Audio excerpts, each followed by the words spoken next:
Ayan mga kaparm. Andito na po kami ni Kuya Dennis. Kami po ay mag-i-start ng mag-bagging sa demo natin dito sa ginamitan ng Ultra Boost. Ayan po. Okay Dennis, napakalalaki na. 58 days pero parang 60 plus days na. Ayan po, napakalalaki ng bunga. Ayan po. Ito po yung ginamitan ng Ultra Boost under Kaparm TV Mango. At meron po tayo naging bisita dito na may-ari ng 36 hectares na isang mango orchards dito rin sa Oriental Mindoro. Ayan, so ito na po at babalutan na. Hindi lamang po makapagbalot dahil po napakalakas po ng ulan kanina ay basa po ang bunga at mababasa po ang papel. So ito po yung ginamitan natin ng Ultra Boost. Hindi lamang po isang beses kundi 3 beses.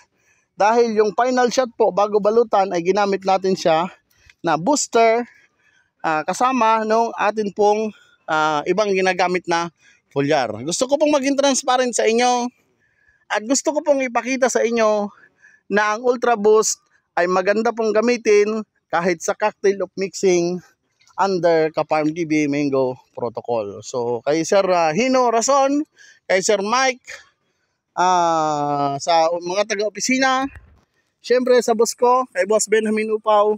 So road to final na po tayo. Bagging na po ang kasunod nito. So hindi lang po ma-document yung bagging ngayon dahil po malakas po ang ulan, basang-basa po ang puno.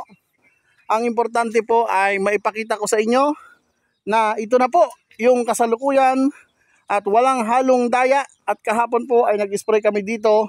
At ito po ay naka-live mixing. At yun nga po ay ini-upload ko sa akin pong YouTube channel. So mga kaparm, kayo na po ang humusga kung ito po ba ay nakatulong at makikita nyo po sa naging resulta na halos talaga pong perfecto ito dahil ito po ay Anli Ulan Protocol under Kaparm TV Mango. Sa lahat po ng mga taga-Oriental Mindoro, lalo na po dito sa bayan ng Gloria at Pinamalayan, sila po ang magpapatunay na dito po ay halos hindi pumapahinga ang ulan. So yan na po.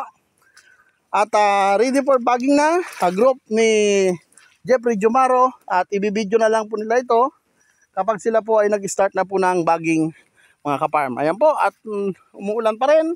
Yan po yung mga puno. Naglawit po ang mga bunga. Yan. Sa malapit man po o sa malayo ay mababasa po ang aking cellphone. Kaya maya-maya po ay papatayin ko na rin at puputulin ko po ang akin pong video. Sa kasalukuyan, masasabi ko po na tagumpay muli ang ating naging demo combination of Ultra Boost with NS and IBA product under Kaparm TV Mango. Wag na wag nyo pong iisipin na ito po ay for promotion. Ito po ay isipin nyo na ginawa ko pong makatotohanan ang nakikita po natin sa Facebook at maging sa YouTube about po sa Ultra Boost. Ang protocol po na ginamit ko po dito ay protocol ng Kaparm TV Mango. At disclaimer po, kung meron man pong protocol ang company ay nire-respeto ko. At sa